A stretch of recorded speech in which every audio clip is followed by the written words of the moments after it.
On opening night tonight, two of our hardest working, not to mention highest profile actors, Rima Tuiata and Andrew Granger. Rima talks about, or doesn't talk about, her latest show, which sounds completely bonkers, and Andy tells about being clocked on the head by Vinnie Jones. Hello and welcome to Opening Night, where we chat and catch up with those at the forefront of performing arts in New Zealand. My first guest tonight is an absolute legend and features in so many of New Zealand's best plays and films. I caught up with Rima Tuiata as she was rehearsing her latest play here for Silo Theatre, which opens August 2nd. Oh, it's a bit low on your bum. I could sit on the hot water bottle, but it might go... Yeah. Yeah, so I won't. Anyway, welcome. Thank you. So lovely to see you. You too. And you're looking fabulous. I'm loving this. Oh, are you? Oh, yeah, thank you. Yeah, no, very eclectic and all colourful and lovely. Now, tell me about Here. That's how you pronounce it, isn't it? Yeah. Here. Yeah. Pretty wild. Yeah. By the look of it. I know, it's a bit mental. Yeah, it does look a bit mental. Even the set, not that I'm showing it, even that's going to be mental. Yeah. So tell me about it, what it's actually about. Well, it's about a young man who returns from Afghanistan. He's been at war and he comes in to find that his mother's on some sort of post-patriarchal crusade, and his father's on estrogen milkshakes, and his sister is now transgender, so is becoming... So pretty much like any normal family. Yeah. When you say estrogen milkshakes, that's to sort of change... Calm him down. Right, yeah. okay. It's not trying to change anything, grow boobs or anything. Well, no. Right. No, but I can't really give away lots and lots about... Okay, yeah. No, it's described as a dysfunctional family drama for the 21st century. So did you know much about the playwright Taylor Mack? He's an American guy, isn't he? Yeah. No, I didn't know anything until I got the play. Okay. And then I started to research and found out that, he's won Genius Awards and was nominated for a Pulitzer Prize and has won 21 or 22 others, and, I just thought, God, quite formidable. And he's not that old though, is he? No, he's not very old. No, and he did a 24-hour show. I don't know whether you know that. He did a 24-hour-long show. What was that for, the Guinness Book of Records or something? No, it's just what he's like, singing songs from 1776 through to 2016. All American popular music with a decade devoted, an hour devoted to each decade, yeah. Wow, that sounds incredible. I know. That's longer than Angels in America. Yeah. It's seen as a black comedy, though? Yeah. Can you tell me about your role without giving too much away? Paige is, it is difficult, actually, without giving too much away. She's mother to the other two, and the father is, the father. Yeah. And she enjoys doing craft and... what sort of American person, if she was iconic? The one that went to jail. The one that went to jail for fraud. Who does crafts and cooking. Oh, no. Oh, not her. Oh. No, it's too difficult. Right, I actually can't. Okay, I'm without so giving sorry. No, that's okay. No, absolutely not. So I've got here, it's about gender fluidity, queer theory, and subversion of toxic masculinity. Did you know it was about that? Is that what it's about? That's God. Yeah, right. Well. Not that you know of. Okay, and I was going to say... That's not to say that all masculinity is toxic. No. Although in this day and age... That all femininity is non-toxic. No, well, that's right. That's right. I'm perfect, We both are. Yeah. Anything more, though, about Here that you would like to say for the audience out there? Why should people come and see it? Well... I just think it's a really amazing play. It's really, really unusual. It's very funny. It's got elements to it that you won't see in any other work, and it's got a really good cast as well, and a fantastic director, and we're all enjoying ourselves. So, if you want to hear about the current issues of gender and It put in a really, really funny way. But what about, I mean, your career has just been amazing, hasn't it? Still is amazing. Yeah, pretty good, yeah. Oh, yeah. I mean, and you've got a gong. Yeah, oh, yeah. Isn't it funny what they call them gongs? Like your dad, he got a gong. Yeah, he got a British gong, though. Oh, British gong, okay. Yeah. So what was that like? I mean, was that thinking, hey, I've really made it? Or was it, my God, I feel like a fraud? Or, you know... No, it was neither of those. I really didn't... It's an honour to get a gong. Oh, it's massive. But it's actually quite intimidating. Yeah. I felt quite intimidated, like when you turn up to Government House and it's all, you know, it's very flash. I bet. It's beautiful, but I did feel quite intimidated, and other people were very, you know, academic intellectuals and stuff. And there was me in the midst of it, and I thought, how did this happen when I was a second year fifth? Well, that's sort of what I'm saying, is that sometimes, I'm sure that a lot of people, when they get, you know, Queen's Honours or whatever, they think, oh, golly, is this really happening to me, and how did I deserve this? Or I did deserve it, but, you know, I didn't ever expect this. Yeah, well, it sort of feels a bit like, well, for me, a kind of an artistic war medal for how much you've gone through. Of course it is. I think it's absolutely brilliant. You know that you've featured in my two favourite New Zealand movies, obviously Breaker-Upperers recently, Hunt for the Wilder People, and you had the best roles in both. Oh, well, did I? Oh, yeah. I mean, to be the cougar by the swimming pool and saying, let's have sex or let's make love or whatever, that was so hilarious. Oh, good. Did you love doing that part? Yeah, but I was only on for 2 days. I know, it doesn't matter though. The impact I had a great time. Absolutely brilliant. Yeah, it was really fabulous. Lying by the pool. Jackie and Maddie were great fun. And, you know, we had a great time. And what about Bella? Do you think that, is that one of the nicest roles that you've played? On film, yeah, it was great. It was such a warm, loving, motherly role, wasn't it? It was. Yeah, she was such a kind person. Yeah. And it was such a shock when you carked it. Was it? Yeah. Oh dear. Well, it sort of was, wasn't it? In the plot. I mean, I didn't know that was going to happen. Yeah, people come up to me in the street and go, "Oh, I thought you were dead." That's nice. Yeah. And was that just a fabulous experience shooting that? Yeah. It was amazing, and you know, it's always fantastic being outside in the countryside. I think we shot that stuff that I was in up in just past Puhoi. Yeah. So it was beautiful and remote and. Once you're in the environment, when you're shooting something, it really changes. The environment really influences, you know, your characterization. You hungry? That's a silly question, isn't it? Look at you. Ricky Baker, now you are 13 years old. You are a teenager and you're as good as gold. Ricky Baker, Ricky Baker, happy birthday. Once rejected, now accepted by me and Hector. We're a trifecta.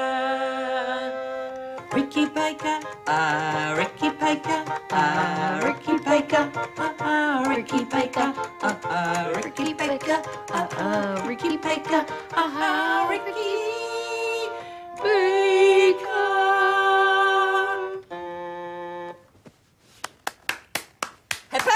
Hooray!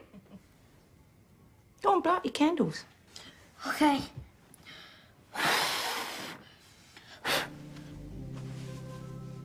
You gonna run away tonight? Not sure. No, it's cool with me. Just make sure you're back by breakfast. Okay. So happy we found you, buddy. Sorry it took so long.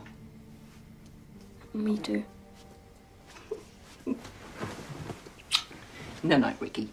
Night, Auntie. He's a genius typer, isn't he? Oh yeah. Yeah. Absolute genius. And he's just got that lovely unreadableness. You know, you just don't know what's going to come next from him. Yeah, unpredictable. Yeah. I prefer unreadableness. Do you think I just made that up. I think that's unreadableness? Quite, I reckon that's quite a Yes. good word. Do you miss the days of comedy in TV like Full Frontal and More Issues and Billy T. James and those sort of weekly comedy shows? You mean being in them or watching them? No, being in them. No. Don't you? As much as I love doing it, the pressure of that's actually quite full on. Yeah.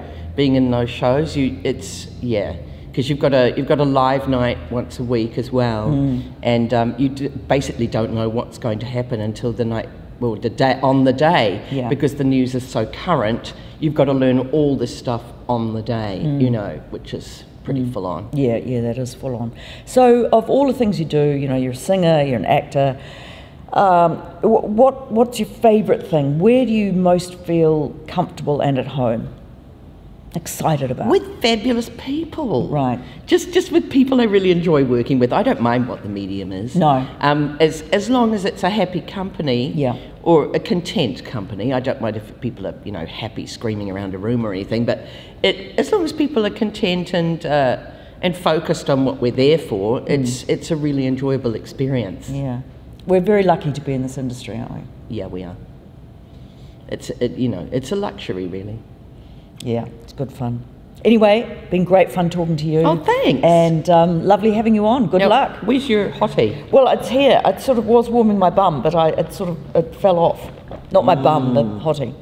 Yeah. Anyway, lovely to see you. Thank Legend. you. Legend. Legend. Graham! I want to make love! Hey, Mum.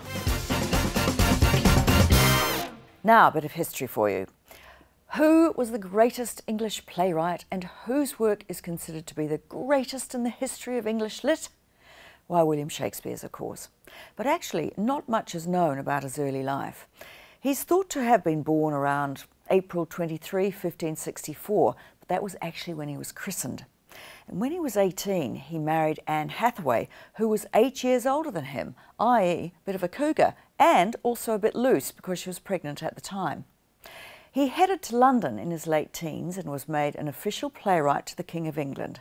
By the age of 32, he was such a big deal in theatre, he was granted a coat of arms, which meant he could call himself a gentleman. He began to get rich and he bought a fancy house and became a shareholder in the New Globe Theatre. When he died, aged 52, which was considered old then, he left his second best bed to his wife, which suggests that he wasn't too fussed on her. No original manuscripts of his work survive, as they were written purely for performance and not seen as literary masterpieces. His history plays were often factually incorrect, because to him plot and drama were far more important.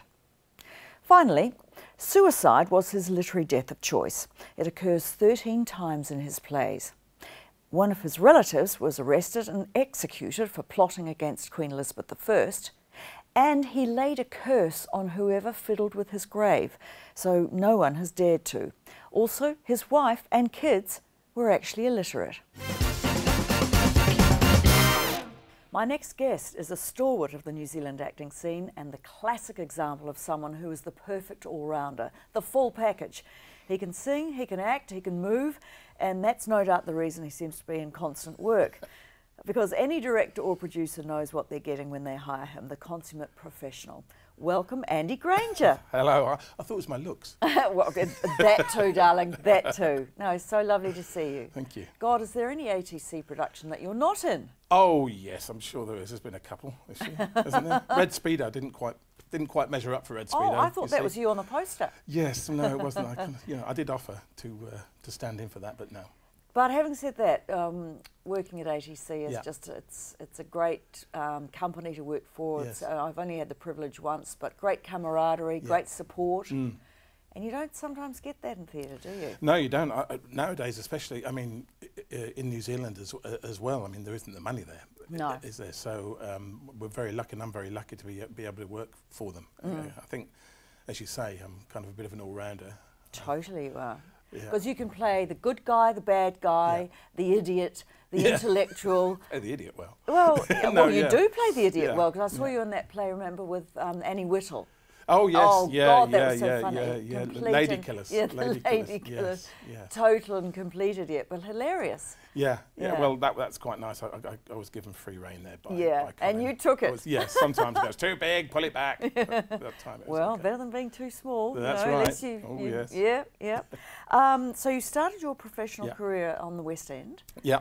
pretty young, 22. I left college in 1985, and in fact, I got my first job, and then we went into the West End in '86. Yes, I was 21 actually. Wow. In fact, we opened on my 21st birthday. Ooh, In Seven Brides for Seven Brothers. Yeah. Yeah.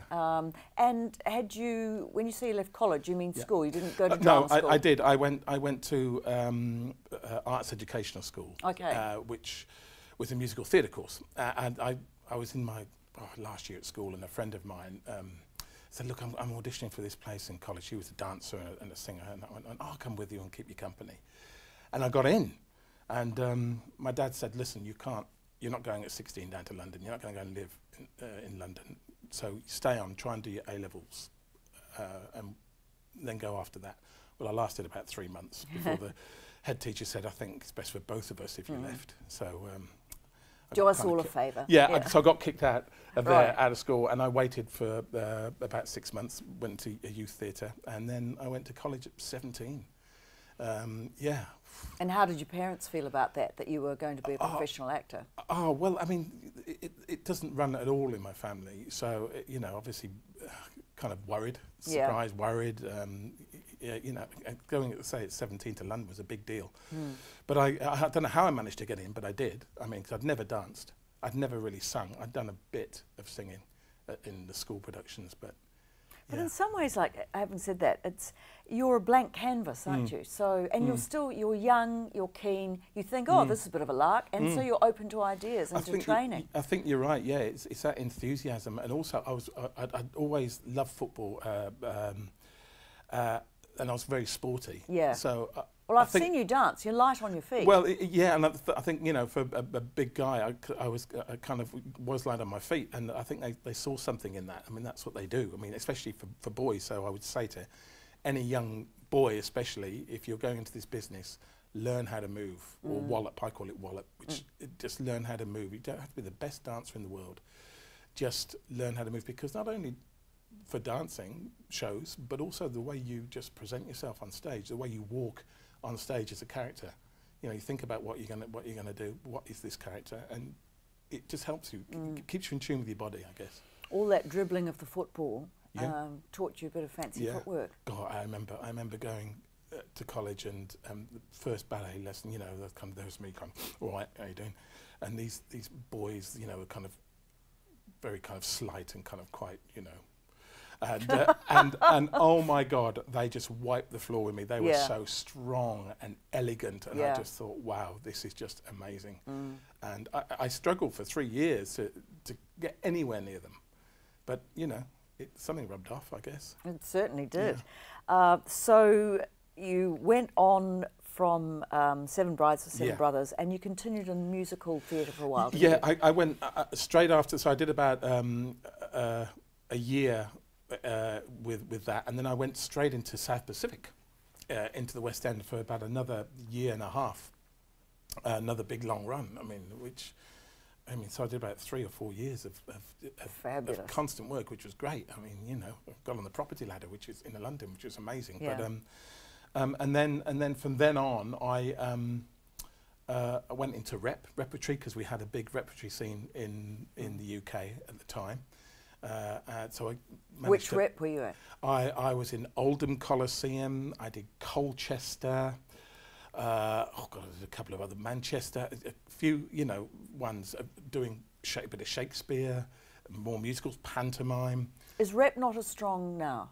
No, because really? Again, funding. Money, and it's all money. They can't afford to do it. Isn't that sad? Yeah, Because it it was really such the is. backbone of theatre, wasn't it? It was great. You could be doing. I remember doing Little Shop of Horrors in the evening, and Romeo and Juliet, in you know, rehearsing that in the day. It was, no better training. It was great, you know, and it was quick turnaround as well. So you had to be, you know, ready to go. Now, you've worked with some pretty big names in your career, haven't you? In film, Yes. and I presume in theatre as well. But you've been on some classics of British telly, like Heartbeat and Bad Girls, I've done them EastEnders. all. I did the rounds, Casualty, Heartbeat, Holby. Did you work with Les Grantham? No, I didn't. No, I was Only asked that later because on. I knew him at drama school. Oh, did and you? Of course, he's just Of course died, he did, just did, unfortunately. yes. Yeah, EastEnders, that was great. Going on to that, I did about 3 or 4 episodes and just getting used to talking like this all the time. I'm going, sorry, what? Yeah. It's all, but great. And also movies. Mark Spy Strong Game. and yes, Spy- Vinnie Jones. Yeah, so I did a scene with Robert Redford in Spy Game, and that was. Oh God, I was so in love with Robert Redford. Oh my God, he was like. Were you in love with him? Yes, I was, still am. But he was. I remember we had, waiting to go on set, and there were 2 stools, sitting next to him. I'm going, oh my God, I've got to say something, Go on. And he just looked at me and just went, hey, it's a hell of a way to make a living, huh? And I went, yeah. Oh, yeah. I said, oh, no. Oh. But he was wonderful. He was very kind and very nice. So, yeah. I mean, that's the thing, isn't it? If you meet a huge, big star, not that I've met that many, but you're sort of so in awe of them, then you think, oh, hang on a minute. I mean, everybody goes to the loo. Yeah, exactly. And they're great. I mean, they've been where you've been, or, they have great respect for actors. I mean, I look at it, I say this to people, like a boxing match. Somebody might not be the best boxer in the world, but my God, it takes a lot of guts to get up there and do it. Yeah. So respect. Yes. How come you came out to New Zealand? Well, after doing lots of TV, I kind of went away from theatre because I changed an agent and they said, there's no money in theatre, we want you to do TV and film. So I did TV and film for ages. And I just got really quite bored of doing the same old TV sort of stuff. And when I met my wife, Sasha, who's a Kiwi, and she got pregnant, and we said, oh, okay, what should we do? Let's I was 40, let's do something else. And people were saying, what are you going over there for? There's nothing there, you won't get any. But luckily, it turned out all right. Absolutely, so it's turned out all right. Years ago. Yeah. And it reacquainted me with the theatre, because I hadn't done any for so long. Was it hard to break in here or not? You had such a great CV. That well, no, I mean, I came over here and did some TV first, did a bit of TV, and then the first theatre job I did was for Silo. It was Shane Bosher directing, and it was Reuben Guthrie. I don't remember that. God, it was 2009, I think. And then from there, I did Oliver for ATC after, and then it kicked on from there, I guess. Tell me about Filthy Business, because you're about to go into rehearsal for that. That's a comedy? Yeah, well, yes. I mean, Colin McCall said to me, oh, it's so funny, you should have a look at it. And I had a look and went, blimey, it's quite dark. Right. It is funny. So it's black comedy? Yeah, it's real black comedy, really good. Love really, black comedy. Yeah, it's gritty, it's a little bit violent. But that's all right. I get to play something else. I'm quite a nasty character in it, so that's quite good. Great. Look forward to that. Yeah, and it's all set in 60s East London, in the Jewish quarter. It's very Jewish, so I'm kind of researching the kind of accent, the kind of feel that goes along with that. I mean, it'll be first, second generation, so they won't be kind of really Yiddish, but very kind of there's a certain way they talk. So it's a nice meaty role for you. Yeah, it is. You'll be looking forward to that. It'll be really good. Yeah. So you've worked with Vinnie Jones, amongst others, and you've got a bit of a story about that, haven't you? Well, I was in Mean Machine, which was an old Guy Ritchie produced movie. And I got a really actually nice part. And when I got up, I thought, great, it's my dream. I'm playing football, because I used to play a lot of football. And it's a really good part, and I get to meet all of these pros. And of course, Vinnie. And well, he turned out to be a bit of a character. There's a scene that we did together where we're having kind of a fight in the prison, where we're tied together and we have a drink and we have a fight. And I said, Vinnie, obviously we need to rehearse with the fight director, the stuntman, and for camera angles to get all that right. And he went, yeah, I know that, mate. He said, but if we catch each other a couple of times, it'll be all right, won't it? I went, no, and actually, right at the end of the fight, you'll see it. He picks up this cup that we were drinking from and cracks it on my head. Actually did it. And he went, "Whoa! What do you think? That was funny." I went, "Oh, that was really funny." Whoa! Okay. Yeah. Right. Yeah, Great. Yeah. Thanks, Vinny, for that. Yeah, so there we are. Knocked some sense into me. Yeah. Hey, look, it's been so lovely talking to you, and we will do it again. And good luck with your next project, Filthy Business. Thank you very much. Thanks for having me.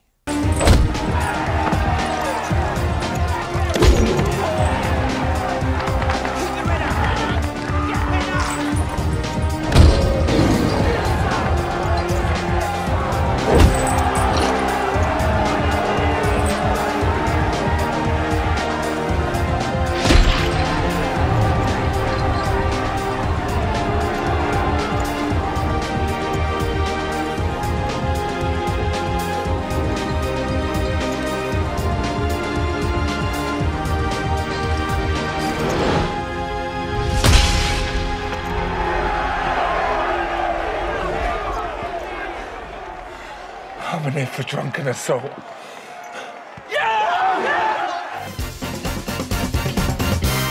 Finally tonight, a charming piece of advice from an American writer, performer and New York Times contributor, Amanda Duarte, who says she smokes a lot of weed and sees a lot of theatre. This is a summary of her article, Sit Down, Shut Up and Clap, a guide to theatre etiquette. Number 1, sit the F down. Arrive early, allow the ushers to find your seat and sit in it. Or politely stand to let people through and do not grunt or huff. 2, sit the F still. Don't tap, kick the seat in front. Don't go to the bathroom. You should have gone. Hold it in or go in your bag. 3, do not eat or drink. This isn't a restaurant. 4, turn off your effing phone all the way off. Do not talk. Do not Tinder. 5, be over 25 or 30 years of age. Children do not belong in serious theatre. Take them to SpongeBob. Get a sitter. They won't miss you. They don't actually much like you. They will be fine. 6, wear clean clothes. 7, be healthy. If you are sick, stay at home and cough, sneeze, hoik and spew into your own couch. 8, effing clap. And that's all there is for this week. Bye.